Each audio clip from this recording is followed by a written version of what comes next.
ఈరోజు మోషే జీవితంలో నుంచి మరో ప్రాముఖ్యమైన విషయం నేను క్లుప్తంగా మీకు అర్థమయ్యేటట్లు నెమ్మదిగా చెప్తాను. అందరూ శ్రద్ధగా దేవుని వాక్యాన్ని గమనించండి. రైట్. నిర్గమకాండం 2వ అధ్యాయం 3వ వచనం నేను చదువుతాను. నాతో కలిసి ఈ మాటలు చెప్పడానికి అందరూ ప్రయత్నం చేయండి.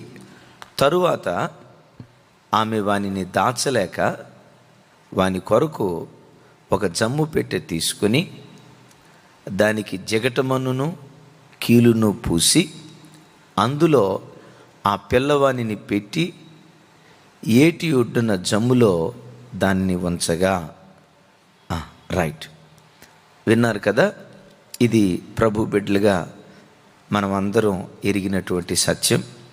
మోషే తల్లి మోషేను 3 మాసాలు దాచి ఆ తర్వాత దాచలేక ఆ తల్లి ఒక జమ్ము పెట్టెను తీసుకొని ఆ జమ్ము పెట్టెకు జగటమన్ను కీలును పూసి ఆ జమ్ము పెట్టెల్లో మోషేను పెట్టి దానికి మూత వేసి నైలు నదిలో వదిలినట్లుగా ఆ పెట్టె వెళ్ళటం సరాసరి ఫరో కుమార్తె స్నానమాడే స్థలానికి రావటం. ఆ పెట్టె మూత తీసినప్పుడు ఇతడి హెబ్రీయుడిని తెలుసుకొని మోషేను రాజనగరుకు తీసుకుని వెళ్ళి 40 సంవత్సరాల పాటు రాజనగరిలో సకల విద్యా పారంగతుడుగా చేసి 40 సంవత్సరాల పాటు ఆ శత్రువుల ఇంటే దేవుడు మోషేకు భోజనాన్ని సిద్ధపరిచినట్లుగా పరిశుద్ధ లేఖనాల్లో చూస్తూ ఉన్నాం. చంపాలని ప్రయత్నం చేసిన చేతులే పెంచి పెద్ద చేసే చేతులుగా దేవుడు మార్చాడు. ఎవరైతే మోషే ఇజ్రాయేలీలను అణగదొక్కాలి అని అనుకున్నారో అదే రాజభవనానికి తీసుకుని వెళ్ళి వాళ్ళ చేతుల ద్వారానే మోషే పెంచబడేటట్లుగా దేవుడు కృప చూపించినట్లుగా గడిచిన దినాల్లో విన్నాం. అయితే మెట్టుకు దేవుని బిడ్డలారా, ఇక్కడ చక్కటి విషయం గమనించండి. తల్లి 3 నెలలు దాచి ఆ తర్వాత తన కుమారుడు భద్రపరచబడటానికి జమ్ము పెట్టెలో మోషేను దాచినట్లుగా ఆ పెట్టెకు మట్టిని జగట మట్టిని కీలును పూసినట్లుగా పరిశుద్ధ లేఖనాల్లో చూస్తూ ఉన్నాం. అంటే మోషే కాపాడబడటానికి జమ్ము పెట్టె తాను తయారు చేసిందని లేఖనాల్లో చూస్తూ ఉన్నాం కదా. ఈ క్రొత్త నిబంధన కాలంలో జమ్ము పెట్టె ఆత్మీయంగా దేనికి గుర్తుగా ఉంది? దానికి పోయబడిన జిగట మట్టి దేనికి గుర్తుగా ఉంది? దానితో పాటు పోయబడిన కీలు అంటే తారు అని అర్థం.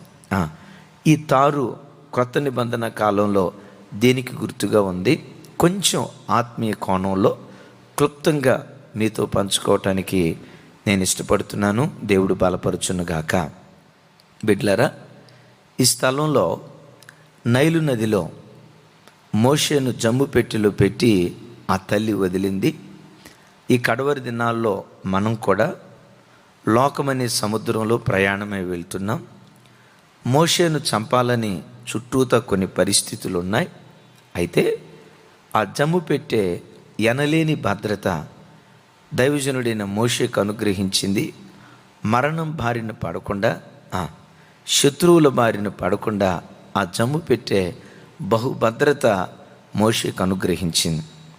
చుట్టూతా లోకం ఓ క్రైస్తవుడిని మింగేయాలని, దేవుని బిడ్డలను నాశనం చేయాలని, చుట్టూతా మరణం పొంచి ఉన్న ఈ భయంకరమైన దినాల్లో ఒక విశ్వాసిగా నీవు కాపాడబడాలంటే నీ కుటుంబానికి ఒక జమ్ము పెట్టె, దానికి జిగటమన్ను, దానికి కీలు పూసి నిన్ను నీవు భద్రపరుచుకుంటే లోకం నిన్ను మింగాలని ఎంత ప్రయత్నం చేసినా ఈ జమ్ము పెట్టె లోకం చేతిలో నువ్వు పడకుండా నిన్ను కాపాడగలిగే శక్తి ఈ జమ్ము పెట్టుకుంది. దేవునికి మహిమ కలుగునుగాక. జమ్ము పెట్టె ఈ క్రొత్త నిబంధన కాలంలో జీవము గల దేవుని సంఘానికి గుర్తుగా ఉంది. మరలా జ్ఞాపకం చేస్తాను. జమ్ము పెట్టె జీవము గల దేవుని సంఘానికి గుర్తుగా ఉంది.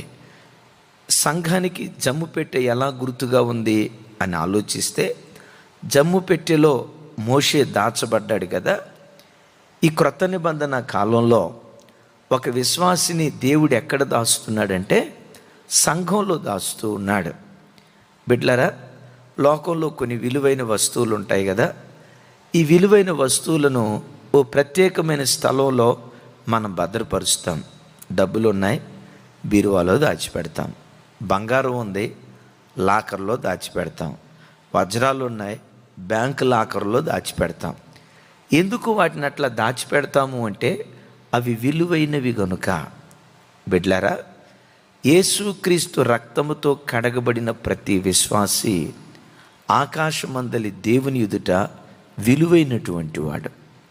ఒకవేళ యేసుక్రీస్తు రక్తముతో కడగబడిన ఆ వ్యక్తి లోకం దృష్టిలో పేదవాడై ఉండొచ్చు, తినటానికి తిండి లేనివాడై ఉండొచ్చు, కట్టుకోవటానికి బట్టలేని వాడై ఉండొచ్చు, ఉండటానికి చక్కటి ఇల్లు లేనివాడై ఉండొచ్చు. కానీ ఈ ప్రపంచంలో యేసుక్రీస్తు రక్తముతో కడగబడిన ప్రతి విశ్వాసి దేవుని దృష్టిలో విలువైనటువంటి వాడు. ఒక విశ్వాసి ఎంత విలువైన వాడు అని ఆలోచిస్తే, బిడ్లరా, యేసుక్రీస్తు రక్తం ఎంత విలువైందో విశ్వాసి కూడా అంతే విలువైనటువంటి వాడు. యేసుక్రీస్తు రక్తం యొక్క విలువ ఎంత అనంటే అపోస్తులైన పేతురు గారు అంటారు కదా, అమూల్యమైనది, నిర్దోషమైనది, నిష్కలంకమైన రక్తము అంటాడు. యేసుక్రీస్తు యొక్క రక్తం యొక్క విలువ ఎంత అంటే అమూల్యము అంటాడు. అంటే మూల్యము చెల్లించలేం. యేసయ్య రక్తపు విలువ ఎంత అని ఎవడు వెలకట్టలేడు. యేసుక్రీస్తు రక్తముతో కడగబడిన విశ్వాస యొక్క విలువ కూడా ప్రపంచంలో ఎవ్వడు వెలకట్టలేడు. దేవునికి మహిమ కలుగును గాక. ఈ లైవ్లో దేవుని వాక్యం వింటున్న దేవుని బిడ్డలారా, యేసయ్య రక్తంతో కడగబడిన విశ్వాసులారా, ఎప్పుడు నీ మనసులో నాది కూడా ఒక బ్రతికేనా, ఓ పేదవాడిగా పుట్టాను, నాది కూడా ఒక జీవితమేనా, నాలాంటి దౌర్భాగ్యురాలు లేకపోతే నాలాంటి దౌర్భాగ్యుడు ఎందుకు పుట్టాడని యేసయ్య రక్తముతో కడగబడిన నిన్ను పొరపాటున ఏనాడు నువ్వు నిందించుకోవద్దు. మానవ దృష్టిలో నువ్వు పేదవాడిగా కనబడుతూ ఉన్నా ఆకాశమందలి దేవుని దృష్టిలో నీవు భాగ్యవంతుడిగా కనబడుతూ ఉన్నావు. దేవునికి మహిమ కలుగును గాక.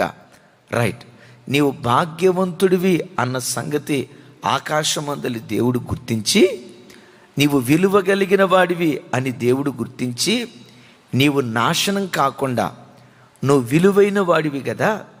విలువైన డబ్బును బీరువాలో ఎలా దాచిపెడతారో, విలువైన బంగారాన్ని లాకర్లో ఎలా దాచిపెడతారో, యేసుక్రీస్తు రక్తముతో కడగబడిన విలువైనటువంటి నిన్ను దేవుడు ఎక్కడ దాచిపెట్టాడో తెలుసా?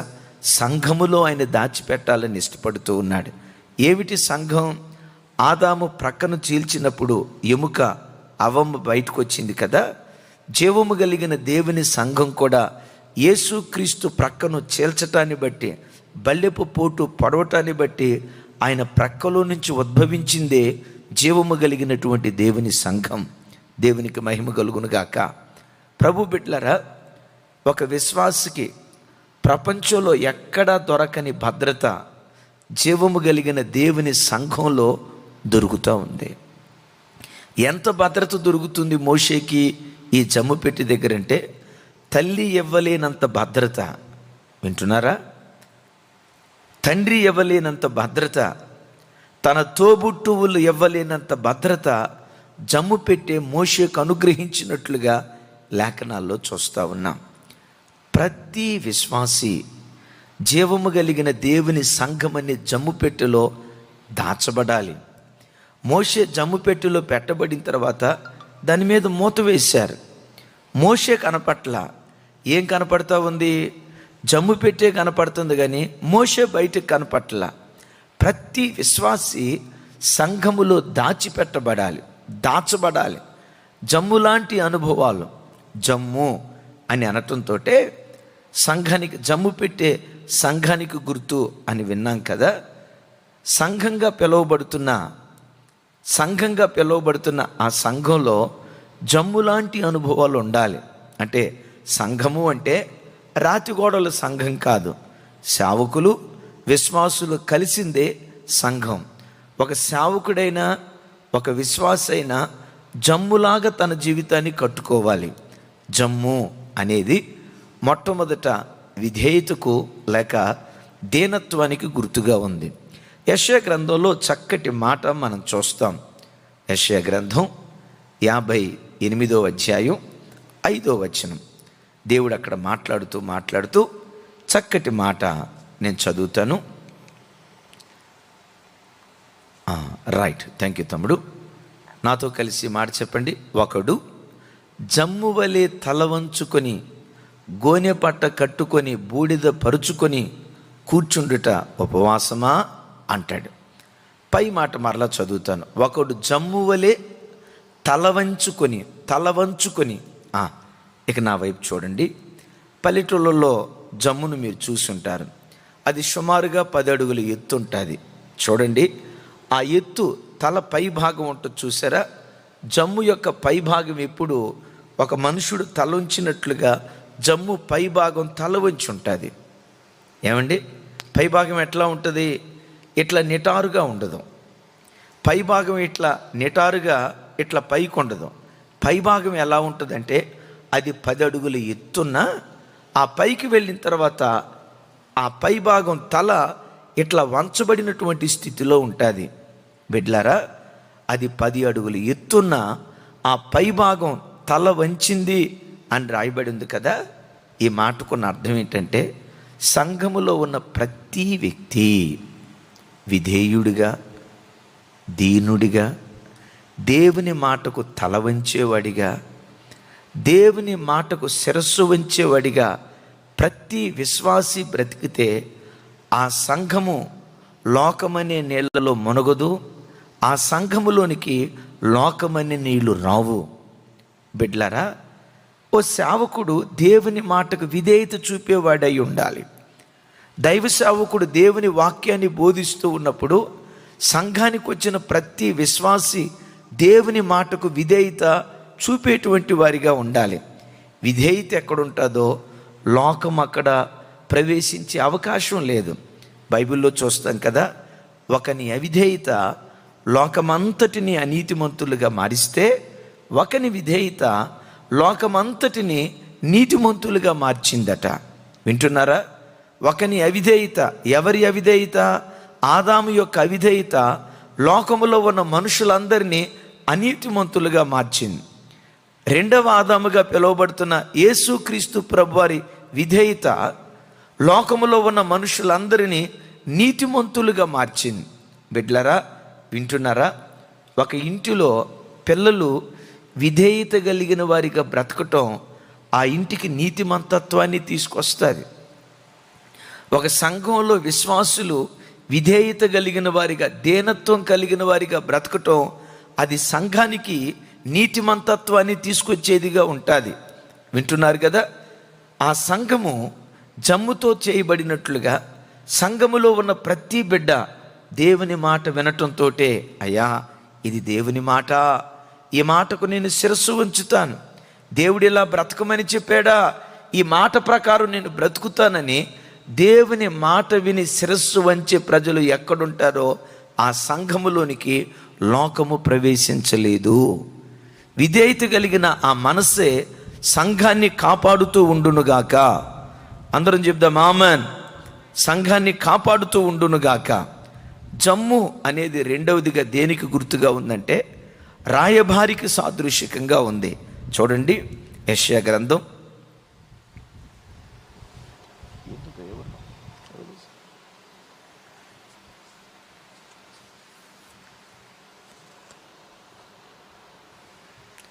యెషయా గ్రంథం మొదటి 2 వచనాలు. 2వ వచనం చూడు తమ్ముడు. అది సముద్ర మార్గముగా జలముల మీద జమ్ము పడవలలో రాయబారులను పంపుచున్నది. రైట్. అలాగే యెషయా గ్రంథం మరొక రెఫరెన్స్ 33వ అధ్యాయం 7వ వచనం. రైట్. వారి శూరులు బయట రోదనము చేయుచున్నారు, సమాధాన రాయబారులు ఘోరముగా ఏడ్చుచున్నారు. ఇక అందరూ నా వైపు చూడండి, దేవుని మాట విందాం. దేవునికి మహిమ కలుగును గాక. ఆ రోజుల్లోనట జమ్ముపెట్టెలో రాయబారులను పంపించినట్లుగా లేఖనాల్లో రాయబడి ఉంది. బిడ్లరా, అంటే యోకెబేదు ఆ తల్లి మోషేను జమ్ముపెట్టెలో పెట్టి పంపించేటప్పుడు దేవుని మహాకృప ఆ తల్లి గుండెల్లో ఉన్న నిరీక్షణ ఏంటో తెలుసా? జమ్ముపెట్టెలో పెట్టబడిన 3 నెలల ఈ పసికందు రాగల కాలములో నా దేవుని కొరకు ఒక రాయబారిగా నిలవబడాలి. ఏ రాయబారి? అక్కడ అంటాడు, రెక్కలు కలిగి తడతటమని కొట్టుకుంటున్న ఓ దేశమా, నీ దేశములో దాస్తికం చేసేవాళ్ళు ఉన్నారు, నీ దేశములో భయంకరులు ఉన్నారు, నీ దేశములో నరహంతకులు ఉన్నారు. ఆ భయంకరమైన పరిస్థితులు కలిగిన దేశానికి ఇదిగో ఈ రాయబారి నేను పంపిస్తూ ఉన్నాను అని యోకెబేదు తల్లి జమ్ముపెట్టెలో ఎందుకు పెట్టింది అంటే, ఈ నా కుమారుడు రాగల కాలములో నా ప్రభు కొరకు ఒక రాయబారిగా మారతాడు. ఆ రోజుల్లో రాయబారులు ఏం చేసేవాళ్ళంటే ప్రకటించేవాళ్ళు, ప్రార్థించేవాళ్ళు. దేవునికి మహిమ కలుగును గాక. అక్కడ మనం యెషయా గ్రంథం 33వ అధ్యాయంలో చూస్తాం కదా, రాయబారులు ఘోరముగా, సమాధాన రాయబారులు ఘోరముగా ఏడ్చుచున్నారు అని రాసి ఉంటుంది. బిడ్లరా, జమ్ముపెట్టెగా పిలువబడుతున్న సంఘము యొక్క బాధ్యత ఏంటంటే, లోకంలో బలత్కారులు ఉన్నారు, భయంకరులు ఉన్నారు, దాస్తికం చేసేటువంటి వ్యక్తులు ఉన్నారు. సంఘం యొక్క బాధ్యత ఏంటో తెలుసా? సంఘములో నుండి రాయబారులుగా లోకానికి వెళ్ళి ఆ భయంకరుల మధ్యలో ప్రకటించేవారిగా, ఆ భయంకరమైన మనుషులు మారు మనసు పొంది ప్రభు తట్టు వచ్చినట్లుగా వారి కొరకు ఘోరంగా ఏడ్చేటువంటి వారిగా ప్రతి సంఘం రాయబారులను పంపించేదిగా ఉండాలి. దేవునికి మహిమ కలుగును గాక.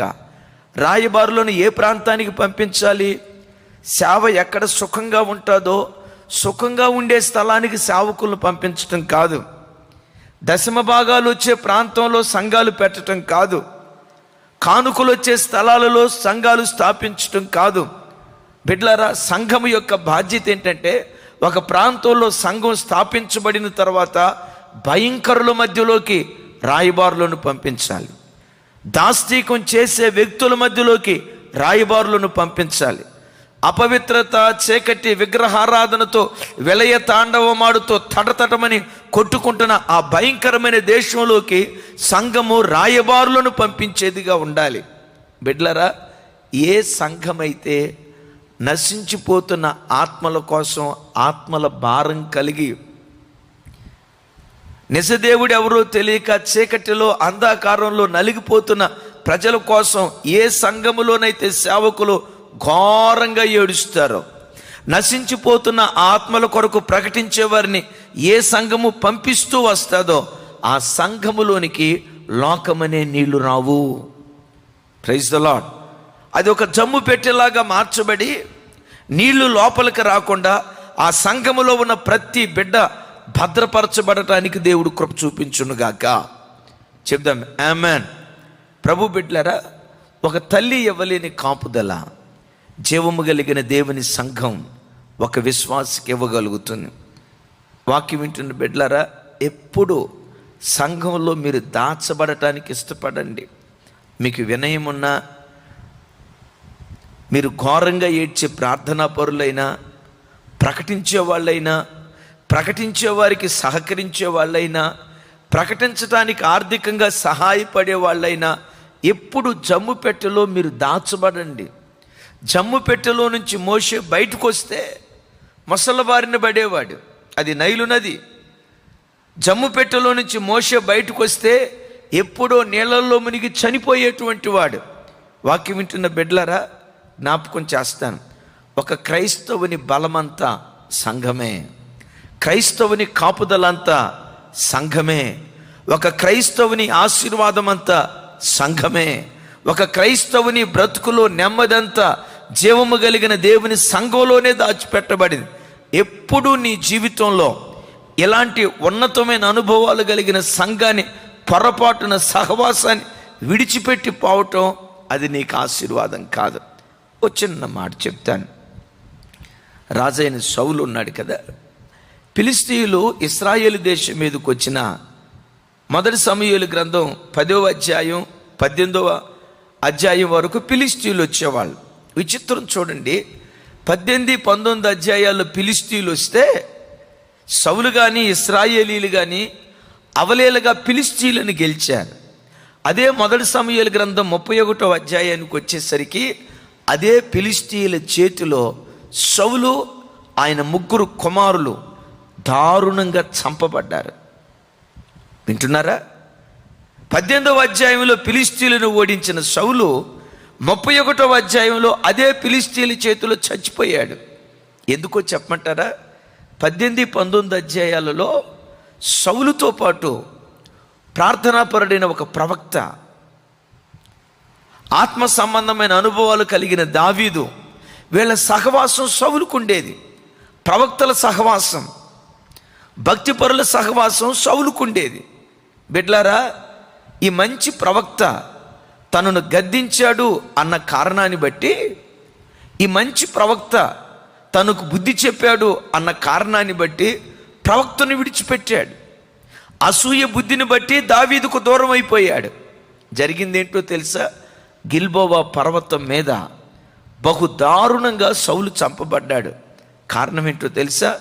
పరిశుద్ధుల సహవాసాన్ని విడిచిపెట్టాడు. పవిత్రమైన వాక్యాన్ని బోధించే ఆ దైవ సేవకుల సహవాసాన్ని విడిచిపెట్టాడు. ఈ లైవ్లో వాక్యం వింటున్న బిడ్డలారా, ఈ భూమి మీద నువ్వు బ్రతికిన కాలమంతా పరిశుద్ధుల సహవాసాన్ని పొర్రపాటున నువ్వు విడిచిపెట్టకుండా, నిన్ను గద్దించి, నీకు బుద్ధి చెప్పి, హెచ్చరించి, నీతి మాటలు చెప్పే దైవ సేవకులను జీవితాంతం నువ్వు విడిచిపెట్టకుండా ఆ సహవాసములో నువ్వు భద్రపరచబడితే, ఆ సహవాసంలో నువ్వు దాచబడితే, ఆ సహవాసమే నీకు కాపుదల. లోకమనే నదిలో నువ్వు మునిగిపోకుండా గమ్యస్థానానికి సురక్షితంగా నిన్ను చేర్చునుగాక. చెప్దాం ఆమేన్. జమ్ము పెట్టే ఒకటి సంఘానికి గుర్తుగా ఉంది. రెండవది, ఆ జమ్ము పెట్టికి ఏం పూశారు? జగటమన్ను పూశారు. జమ్ము పెట్టెకు పోయబడిన జగటమన్ను దేనికి గుర్తుగా ఉందంటే యేసుక్రీస్తు ప్రభు వారికి గుర్తుగా ఉంది. జగటమన్ను యేసుక్రీస్తు ప్రభు వారికి గుర్తుగా ఉంది అని ఎలా చెప్తాం అనంటే, మనుష్యుడు జగటమన్ను నుంచే తయారు చేయబడ్డాడు. మనుష్యుడు జగటమన్ను నుంచే తయారు చేయబడ్డాడు. యేసుక్రీస్తు ప్రభు వారికి పెట్టబడిన పేరు కూడా ఏమిటంటే మనుష్య కుమారుడు అనే పేరు పెట్టబడింది. నా ప్రభు బిడ్డలారా, సంఘము యేసుక్రీస్తు ప్రభు వారి చేత కప్పబడాలి. సంఘాన్ని కాపాడగలిగే శక్తి యేసుక్రీస్తు వారిలోనే. సంఘము యేసుక్రీస్తునందు భద్రపరచబడాలి. అదే యోధా పత్రికలో యోధా భక్తుడు చక్కటి మాట అంటాడు, తండ్రి అయిన దేవుని వలన ప్రేమించబడి యేసుక్రీస్తునందు భద్రపరచబడిన సహోదరులారా అంటాడు. అంటే ఒక సేవకుడికి భద్రత ఎక్కడ దొరుకుతుంది? ఒక విశ్వాసికి భద్రత ఎక్కడ దొరుకుతుంది? సంఘానికి భద్రత ఎక్కడ దొరుకుతుంది? యేసుక్రీస్తు నందే సంఘానికి కానీ ఒక వ్యక్తికి కానీ భద్రత దొరుకుతుంది. బిడ్డలారా, యేసుక్రీస్తు ద్వారా సంఘానికి భద్రత దొరకాలి అంటే మనం ఎలా బ్రతకాలో ఒక విలువైన మాట మీకు జ్ఞాపకం చేస్తాను. చూడండి, అందరూ చూడండి. 1 యోహాను పత్రిక 5వ అధ్యాయం 17వ వచనం. చక్కటి మాట. దేవుని మూలముగా పుట్టి ఉన్నవాడెవడు పాపము చేయడని ఎరుగుదుము, దేవుని మూలముగా పుట్టినవాడు తన్ను భద్రము చేసుకొనును గనుక దుష్టుడు వానిని మొట్టడు. 18వ వచనం.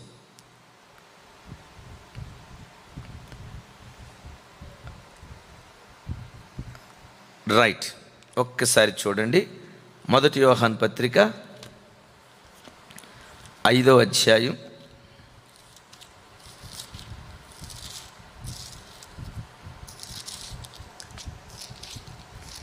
18వ మొదటి యోహాను పత్రిక 5వ అధ్యాయం 18, 19 వచనాలు. రైట్, 18, 19 వచనాలు. 19వ వచనం చదువుతాను. మనము దేవుని సంబంధులమనియు లోకమంతయు దుష్టుని యందున్నదనియు ఎరుగుదుము. రైట్, ఇక అందరూ చూడండి. 18వ వచనం. ఇక అందరూ నా వైపు చూడండి. అపోస్తులైన యోహాను గారు ఇక్కడ ఏం మాట్లాడతాడంటే చూడండి బిడ్డలారా, యోహాను గారు ఏం మాట్లాడతాడంటే, దేవుని మూలముగా పుట్టినవాడు ఎవడు పాపము చేయుడు, వాడు దేవుని యందు భద్రపరచబడి ఉన్నాడు అని చెప్తూ, దేవుని సంబంధులమనియు మనము దేవుని సంబంధులమనియు లోకమంతయు దుష్టుని యందున్నదనియు ఎరుగుదుము అని మాట్లాడతాడు. అంటే బిడ్డలారా, మనలో లోకం రాకుండా ఉండాలంటే మనం దేవుని సంబంధులుగా బ్రతకాలి. ఎవరి సంబంధులుగా బ్రతకాలి? దేవుని సంబంధులుగా బ్రతకాలి. ఎవరు దేవుని సంబంధి అని వాక్యంలో చూస్తే, లోకము తనలోనికి రాకుండా తన్ను తాను కాపాడుకునేవాడు. ఇక్కడ ఒక మాట మీకు జ్ఞాపకం చేస్తాను బిడ్డలారా. ఈ జమ్ము పెట్టే నీళ్ళ మీద ఉంది. జమ్ము పెట్టే నీళ్ళల్లో ఉంది, కానీ నీళ్లు జమ్ము పెట్టెలో లేవు. నీళ్లు జమ్ము పెట్టెలో ఉంటే ఏం జరిగిద్ది? పెట్టి మునిగిపోద్ది. ఈ మాటలో ఉన్న ఓ చక్కటి ఆత్మీయ అర్థం ఏంటంటే, సంఘము లోకంలో బ్రతుకుతున్నా లోకము సంఘములోనికి రాకుండా సంఘము తను తాను భద్రపరుచుకుంటూ ఉంటే అది యేసుక్రీస్తునందు దాచబడటం, అట్టివాడు పాపం చేయటానికి అవకాశం లేదు అని అపోస్తులైన యోహాను గారు ఈ స్థలంలో చెప్తున్నాడు. బిడ్డలారా, వింటున్నారా? ఈ లేఖనాల్లో మనం తెలుసుకోవలసిన ఓ చక్కటి ఆధ్యాత్మిక సత్యం ఏంటంటే, యేసు ప్రభు వారి దగ్గరికి వచ్చిన తర్వాత లోకము మనలోనికి రాకుండా లోక సంబంధమైన ఆచారాలు కానీ, లోక సంబంధమైన పద్ధతులు కానీ, లోక సంబంధమైన సాంప్రదాయాలు కానీ మనలోనికి రాకుండా మనలను మనం జాగ్రత్తగా భద్రపరుచుకుంటూ రావాలి. లోకానికి మనం చోటు ఇవ్వకుండా బ్రతికితే అలాంటి వాడిని దుష్టుడు ముట్టడు అని వాక్యం అంటుంది. అలాంటి వాడిని సాతాను సమీపించడు అని వాక్యం అంటుంది. అంటే సాతాను ఎవరిని ముడతాడు? లోకపరమైన వాటిని ఆచరించేవాడినే సాతాను ముడతాడు. ఎందుకు? వాడు లోకనాథుడు గనుక లోక సంబంధమైన పద్ధతులు ఎక్కడున్నా ఆ వ్యక్తులను సాతాను పట్టుకుంటాడు, ముట్టుకుంటాడు. వాక్యంలో రాయబడి ఉంది. బిడ్డలారా, మోషే లోక సంబంధమైన వాటిని ఆచరించినటువంటి వాడు కాదు. వింటున్నారా? ఎక్కడ లోక సంబంధమైన పద్ధతులను తాను పాటించినటువంటి వాడు కాదు. మీకు ఒక మాట చెప్తాను. మోషే గొప్ప నాయకుడు కదా. 6 లక్షల మంది యోధులను, 40 లక్షలకు దరిదాపుగా ఇశ్రాయేలు ప్రజలను ఐగుప్తు దాస్యత్వంలో నుంచి విడిపించి పాలు తేనెలు ప్రవహించే వాగ్దాత దేశానికి నడిపిస్తున్న గొప్ప నాయకుడు కదా. మానవ భాషలో చెప్తాను, మోషే అనే పాస్టర్ గారి చర్చిలో 40 లక్షల మంది విశ్వాసులు ఉన్నారు. ఎంతమంది అండి? ఎంత? చిన్న చెప్పు, నోరు తెరిచి చెప్పు. ఎంతమంది? 40 లక్షల మంది ఉన్నారు. ఎంతమంది? ఆ పాస్టర్ గారి చర్చిలో 40 లక్షల మంది విశ్వాసులు ఉన్నారంటే పెద్ద పాస్టర్ గారు అందామా, మామూలు పాస్టర్ గారు అందామా? ఏమండి, 40 మంది ఉంటేనే మనం పట్టుకోలేం కదా. 400 మంది ఉంటే పట్టుకోలేం కదా. 4 లక్షల మంది ఉంటే పట్టుకోలేం కదా. ఈ పాస్టర్ గారి చర్చిలో 40 లక్షల మంది విశ్వాసులు ఉన్నారు. బిడ్డలారా, ఎంత గొప్ప నాయకుడైన మోషే ఓ రోజు ఉన్నప్పుడు ఆయన మామ, అంటే తనకు భార్యనిచ్చినటువంటి మామ ఇత్రో మోషేను కలుసుకోవటానికి వచ్చాడు. బైబిల్లో రాయబడిన అద్భుతమైన మాట ఏంటంటే, ఇత్రో అంత దూరానుంటే మోసే సాష్టాంగపడి నమస్కారం చేసినట్లుగా వాక్యంలో రాసింది. ఇక్కడ నేను మీకు చెప్పొచ్చే మాట ఏంటంటే, లోకంలో ఉన్న పద్ధతి ఏంటంటే అల్లుడు కాళ్ళు మామ గడగాలి అంటారు. ఎవరి కాళ్ళు ఎవరు గడగాలి? ఎవరి కాళ్ళు ఎవరు గడగాలి? అల్లుడు కాళ్ళు మామ గడిగి కన్యాదానం చేయాలి అని లోకంలో ఉన్న సామెత. ఇక్కడ చూడండి, ఈ అల్లుడు మామగారికి సాష్టాంగపడ్డాడు. అంటే బిడ్డలారా, మోషే జీవితంలో మనం నేర్చుకునే పాఠం ఏంటంటే, లోకపు పద్ధతులు కానీ, లోకపు ఆచారాలు కానీ, లోకపు సాంప్రదాయాలు కానీ ఎక్కడ తనలోనికి రానివ్వకుండా తాను భద్రపరుచుకుంటూ వచ్చాడు. ఈ జమ్ము పెట్టెకు పోయబడిన కీలులో నుంచి మనం నేర్చుకోవలసిన ఓ చక్కటి పాఠం ఏంటంటే, నువ్వు క్రీస్తు యేసునందుంటే దుష్టుడు నిన్ను ముట్టడు. క్రీస్తు యేసునందు ఉండటం అంటే ఏంటి? నువ్వు లోక సంబంధిగా బ్రతకూడదు, ఆత్మ సంబంధిగా నువ్వు బ్రతకాలి, పరలోక సంబంధిగా నువ్వు బ్రతకాలి. లోక సంబంధి అంటే ఏంటి? యేసు ప్రభువారు అంటారు, లోకములో ఉన్నదంతా నేత్రాశ, శరీరాశ, జీవపు డంబం. వింటున్నారా? నేత్రాశ, శరీరాశ, జీవపు డంబం. అదే యాకోబు భక్తుడు ఓ చోట ఏమంటాడో తెలుసా? వ్యభిచారునులారా, లోక స్నేహము దేవునికి వైరమని మీరు ఎరుగరా అంటాడు. లోకంతో స్నేహం చేయటం అంటే బిడ్లరా, ఈరోజు ఒక తమ్ముడు చెప్పాడు, ప్రస్తుతం ప్రపంచ దేశాల్లో ప్రతి మనుషుడు రోజుకొచ్చి సగటున 4 గంటలు సెల్ ఫోన్తో గడుపుతున్నాడంట. దీంతోనండి, రోజుకొచ్చి 4 గంటలు సెల్ ఫోన్తో. యవనస్తులైతే ఫేస్బుక్, వాట్సాప్. యవన ఆడపిల్లలైతే నాకు తెలియదు టిక్ టాక్ అంట. నాకు అంతగా తెలియదు దాని గురించి. టిక్ టాక్ వల్ల విడాకులు ఇచ్చినటువంటి భర్తలు ఎంతోమంది ఉన్నారు. టిక్ టాక్ ఆడావా నీకు విడాకులు ఇస్తానని భర్త అంటే, నువ్వు విడాకులు ఇచ్చినా పర్వాలేదు, నిన్నైనా వదిలేస్తా కానీ టిక్ టాక్ మాత్రం వదలని చెప్పి టిక్ టాక్ కోసం భర్తలకి విడాకులు ఇచ్చినటువంటి భార్యమణులు కోకొల్లలు రోజుకొచ్చి 4 గంటలు సెల్ ఫోన్తో గడుపుతున్నారట. బిడ్లరా, వీళ్ళంతా ఎవరో తెలుసా? లోకంతో స్నేహం చేసేవారు. లోకంతో స్నేహం చేసేవారికి దేవుడు పెడుతున్న ముద్ర ఏంటంటే, వాడు వ్యభిచారి అని అంటుంది. లైవ్లో వాక్యం వింటున్న బిడ్డలారా, నన్ను క్షమించండి. వ్యభిచారము అంటే ఏదో ఆ భయంకరమైన తప్పు ఒకటే కాదు. లోకంతో స్నేహం చేసే ప్రతి వ్యక్తి దేవుని ఎదుట వ్యభిచారి వాక్యం అంటుంది. సెల్ ఫోన్తో 24 గంటల కాలం గడిపే వ్యక్తి వ్యభిచారి వాక్యం అంటుంది. ఫేస్బుక్లో, వాట్సాప్లో, యూట్యూబ్, ఆ ఛానల్, ఈ ఛానల్, వాటితో లోకంతో స్నేహం చేసే ప్రతి వ్యక్తిని దేవుని వాక్యం వేస్తున్న ముద్ర ఏంటో తెలుసా? వాడు ఆత్మ సంబంధమైన వ్యభిచారి. వ్యభిచారులకు పరలోకం ఉంటుందా? బిడ్లారా, మీకు ఒక మాట చెప్తాను. నీలోనికి ఎప్పుడైతే లోకం వస్తుందో, నీ విశ్వాస ఓడ లోకంలో మునిగిపోవటం ప్రారంభిస్తుంది. లోకములో నీవు ఉండాలి కానీ నీలో లోకం ఉండకూడదు. నా మాట అర్థమవుతుందా? లోకములో నీవు ఉండాలి కానీ నీలో లోకం ఉండకూడదు.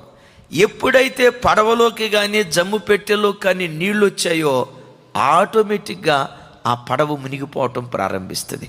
విశ్వాసులారా, ఎంతోమంది ఆత్మీయ జీవితం లోకంలో మునిగిపోవటానికి కారణం ఏంటో తెలుసా? వారి లోనికి లోకాన్ని రానిచ్చారు. ఇస్కరియోతు యోధ, తతిమ 11 మంది. ఈ 12 మందిలో ఇస్కరియోతు యోధ మునిగిపోవటానికి కలిగిన కారణం ఏంటంటే, తనలోనికి ధనాపేక్ష అనే లోక సంబంధమైన ఆశను తీసుకొచ్చాడు. ఆ ఆశ ఏం చేసిందో తెలుసా? యోధా వాడ మునిగిపోవటానికి కారణమైనట్లుగా లేఖనాల్లో చూస్తూ ఉన్నాం. యేసు క్రీస్తునందు నువ్వు భద్రపరచబడాలి. నీ చుట్టూత ఆ జిగటమన్ను నువ్వు పూసుకోవాలి. జిగటమన్ను యేసుక్రీస్తు ప్రభువారికి గుర్తు. ఆయన అంటారు, నేను లోక సంబంధిని కాదు, నేను పరలోక సంబంధిని. నీ జీవితంలో కూడా లోక సంబంధిగా నువ్వు బ్రతకకుండా పరలోక సంబంధిగా నువ్వు బ్రతికితే సాతాను నిన్ను ముట్టలేడు. దేవునికి మహిమ కలుగును గాక. 3వది అద్భుతమైన మాట క్లుప్తంగా చెప్పి నేను ముగిస్తాను. ఈ జమ్ము పెట్టెకు పూసిన జమ్ము పెట్టెకు పూసింది జిగటమన్ను. జిగటమన్ను ఎవరికి గుర్తు? యేసు ప్రభు వారికి గుర్తు. రెండవది కీలును పూశారట. కీలు అనగా తారు అని అర్థం. బిడ్లారా, గమనించండి. ఒట్టి జిగటమన్ను పూసి ఆ జమ్ము పెట్టెను నీళ్ళల్లో వదిలేరు అనుకోండి, ఆ జిగటమని ఏమైపోద్ది? నీళ్లకు కరిగి కరిగి కరిగి కరిగి కరిగి ఆ జమ్ము పెట్టెలోకి నీళ్ళు వచ్చి ఆ పెట్టె మునిగిపోద్ది. ఇప్పుడు గమనించండి, జమ్ము పెట్టె నీళ్ళల్లో మునగకుండా మోషేను కాపాడాలంటే జగటమన్ను పూసి దానితో పాటు కీలు అంటే తారు పూశారు. ఈ తారు ఏం చేసిందో తెలుసా? జమ్ము పెట్టెలోనికి నీళ్లు రాకుండా బహు జాగ్రత్తగా ఆ పెట్టెను భద్రపరిచింది. బిడ్డలారా, లోకములోనికి రాకుండా, సంఘములోనికి రాకుండా అడ్డగించే ఆ తారు కీలు ఎవరికి గుర్తు తెలుసా?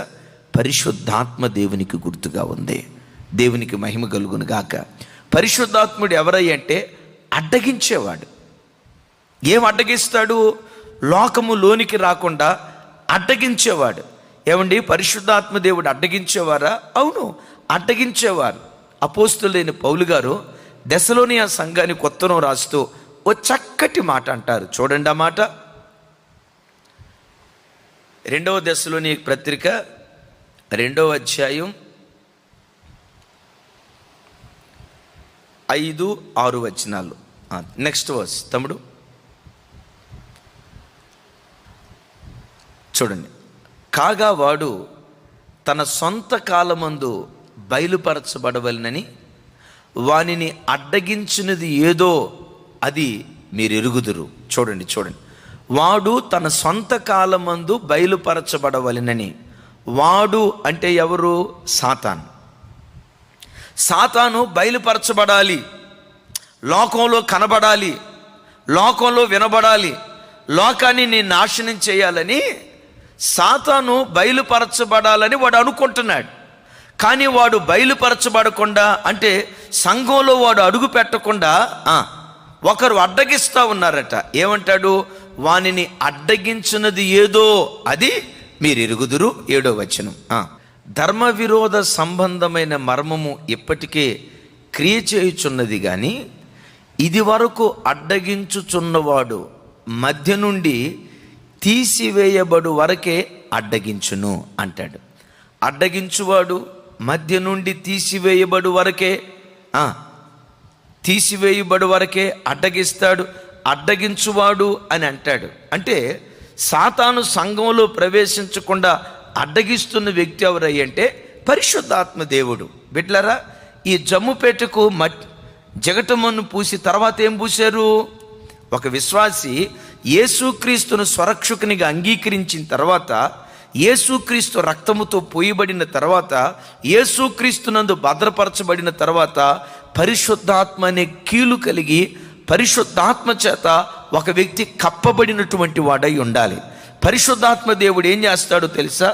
లోకము నీలోనికి రాకుండా అడ్డగిస్తూ ఉంటాడు. నిజంగా పరిశుద్ధాత్మ దేవుడు అడ్డగిస్తాడా? రెండవది, ఎలా అడ్డగిస్తాడు? 2 ఖరీదైన మాటలు చెప్పి ఈ వాక్యాన్ని నేను ముగిస్తాను. వింటున్నారు కదా? నిజంగా అడ్డగిస్తారా? అడ్డగిస్తారు. ఓ రోజు ఆదిమ సంఘం పరిశుద్ధాత్మ దేవుడు బలంగా పనిచేస్తున్న ఆ రోజుల్లో లేఖనాల్లో అననీయ సప్పీరా అబద్ధం ఆడారు. అప్పుడు పేతురు గారు ఏమంటాడు? పరిశుద్ధాత్మకు వ్యతిరేకముగా ఎందుకు మీరు పాపం చేశారు అంటే, బిడ్డలారా,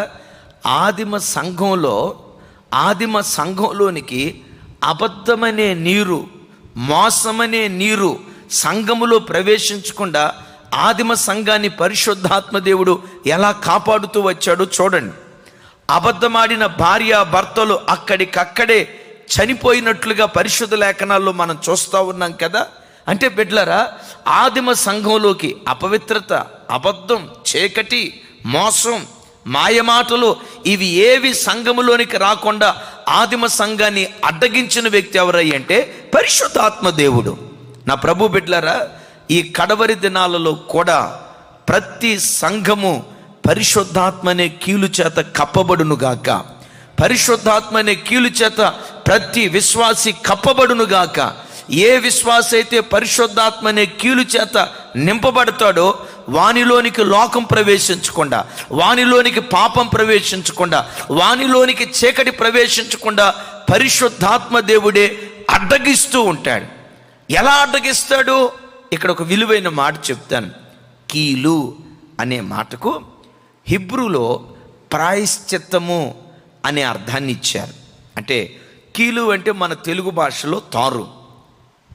కీలు అనే హిబ్రూ పదానికి ఆ డెఫినేషన్ డెరైవ్ చేస్తే కీలు అనే ఆ హిబ్రూ పదానికి ఉన్న అర్థం ఏంటంటే ప్రాయశ్చిత్తం. అంటే బిడ్డలారా, ప్రాయశ్చిత్తం ద్వారా సంఘములోనికి పాపం ప్రవేశించకుండా పరిశుద్ధాత్మ దేవుడు అడ్డగిస్తాడు. క్రైస్తవ జీవితంలో ఏది ప్రాయశ్చిత్తం? రెండు మాటలు చెప్తాను. ఏది ప్రాయశ్చిత్తం? పాప క్షమాపణకు మించిన ప్రాయశ్చిత్తం మరొకటి లేదు. రెండవది ప్రార్థనకు మించిన ప్రాయశ్చిత్తం మరొకటి లేదు. ఈ లాక్డౌన్ దినాలు ప్రారంభించేటప్పుడే మనం ఈ కూడికలకు పెట్టినటువంటి టైటిల్ ఏంటంటే ప్రార్థనే ప్రాయశ్చిత్తం. ఎట్లా పరిశుద్ధాత్మ దేవుడు ప్రాయశ్చిత్తాన్ని తెలియచేస్తాడు? ఆ ప్రాయశ్చిత్తం ద్వారా ఎలా అడ్డుకుంటాడు? ఖరీదైన మాట చెప్తాను. ఎలా పరిశుద్ధాత్మ దేవుడు అడ్డుకుంటాడు అంటే, ఒకటి, పశ్చాత్తాపం ద్వారా ప్రాయశ్చిత్తాన్ని తెలియచేస్తాడు. వింటున్నారా? ఏంటి పశ్చాత్తాపం? ఒక వ్యక్తి పరిశుద్ధాత్మ అనే కీలు చేత కప్పబడిన తర్వాత ఆత్మదేవుడు చేసే కార్యమేంటో తెలుసా?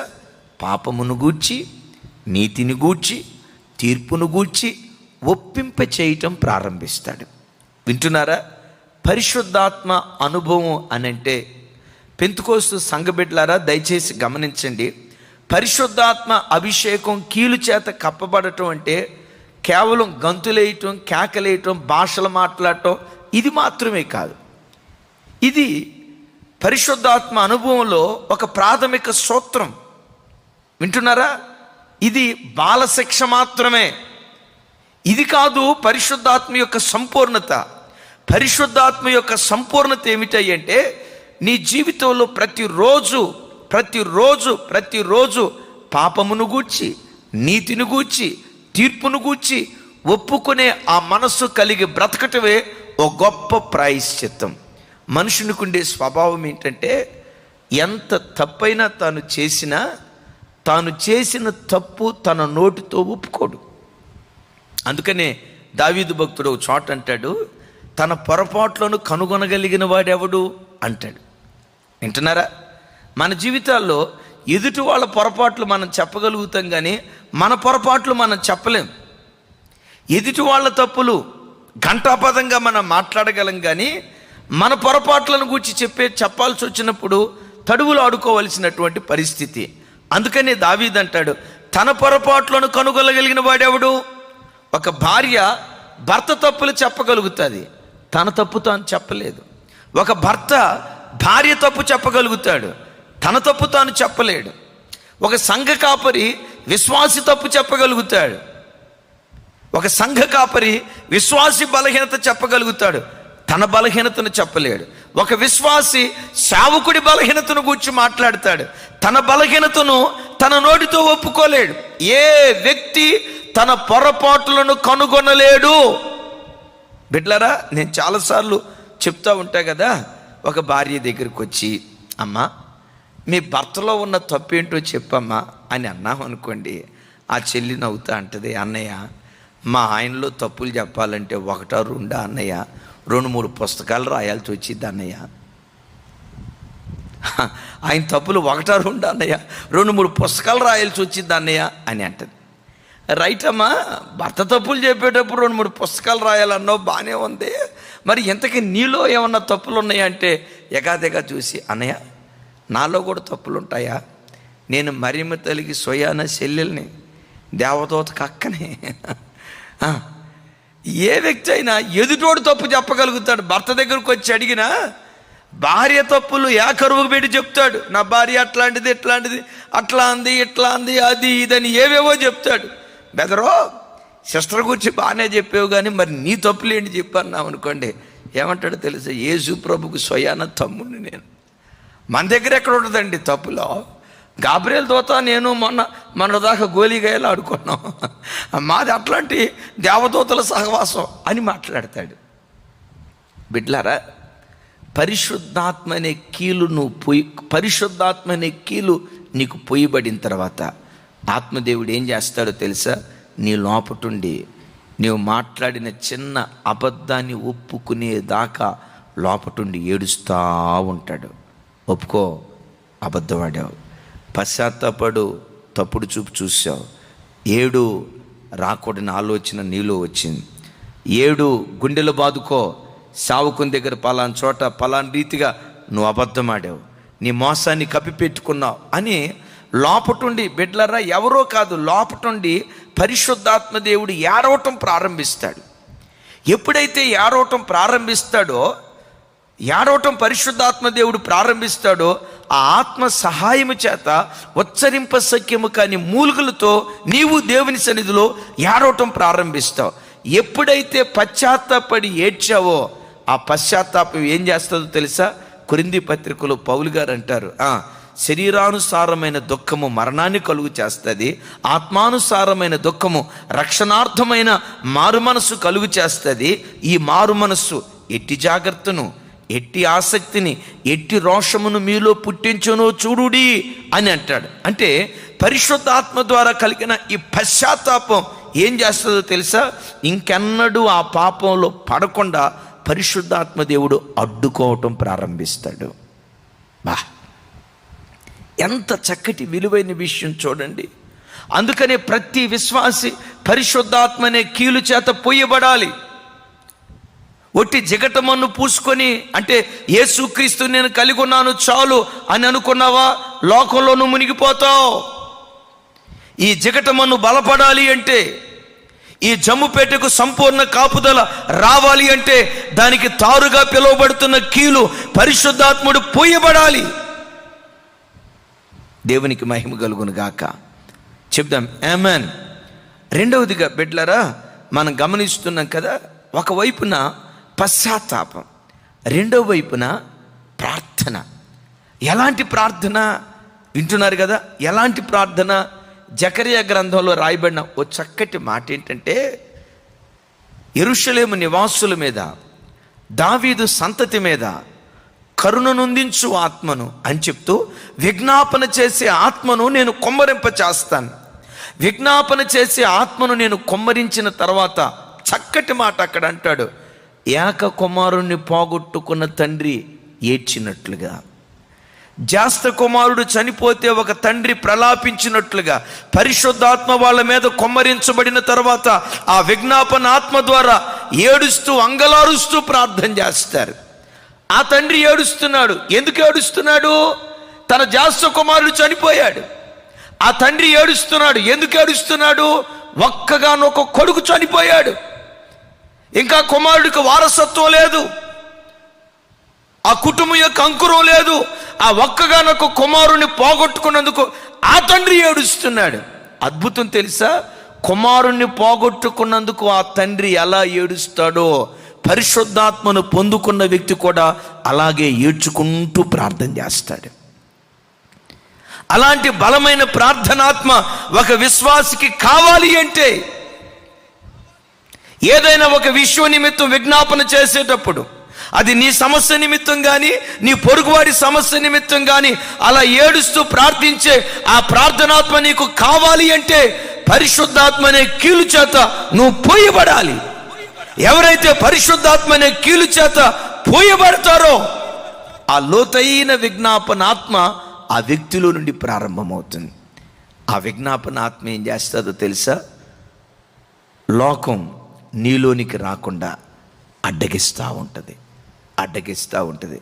మీకు తెలుసు కదా, సమూయేలు ఉండిన దినములలో ఫిలిష్తీయులు ఇశ్రాయేలు దేశములోనికి రాక ఆగిపోయారు. ఎందుకు ఆగిపోయారు అంటే, సమూయేలు 6 అడుగుల ఎత్తు, అజానుబాహుడు, చక్కటి దేహదౌర్ఢ్యం కలిగిన వాడు, అద్భుతంగా ఈటె విసరగలిగిన వాడు, కత్తిని జులిపించగలిగిన వాడు అనేనా? కాదు. ఎందుకు సమూయేలు ఉండిన దినములలో ఫిలిష్తీయులు దేశంలోనికి రాలేకపోయారంటే, సమూయేలు ఓ గొప్ప ప్రార్థనాపరుడు. ఆయన ప్రార్థనే శత్రువు దేశంలోనికి రాకుండా అడ్డగిస్తూ వచ్చింది. అలాంటి గొప్ప బలమైన ప్రార్థన నీకు కావాలి అంటే ఈ జమ్ము పెట్టే కీలు చేత పోయబడాలి. నా ప్రభు బిడ్డలారా, లోకంలో నువ్వు లోకంలో మునిగిపోకూడదు. యేసుక్రీస్తు నీ గమ్యస్థానాన్ని చేరే వరకు నీ పడవ, నీ ఓడ, నీ ప్రయాణం నీళ్ళల్లో మునిగిపోకుండా అలలను ఎదుర్కొంటూ, కెరటాలను ఎదుర్కొంటూ, ఆటుపోట్లను ఎదుర్కొంటూ గమ్యస్థానానికి చేరే ఓడగా నీ ఓడను దేవుడు ఆశీర్వదించునుగాక. గమ్యస్థానాన్ని చేరే పడవగా నిన్ను దేవుడు ఆశీర్వదించునుగాక. అలా దేవుడు నిన్ను చేయాలి అంటే మరలా జమ్ము పెట్టే అనే సంఘం నీకు ఉండాలి. జగటమన్ను అనే యేసుక్రీస్తు వారి భద్రత నీకు ఉండాలి. మూడవదిగా పరిశుద్ధాత్ముడనే కీలు తారు చేత మనం పోయబడాలి. ఆ గొప్ప కృప దేవుడు మనందరికి అనుగ్రహించునుగాక.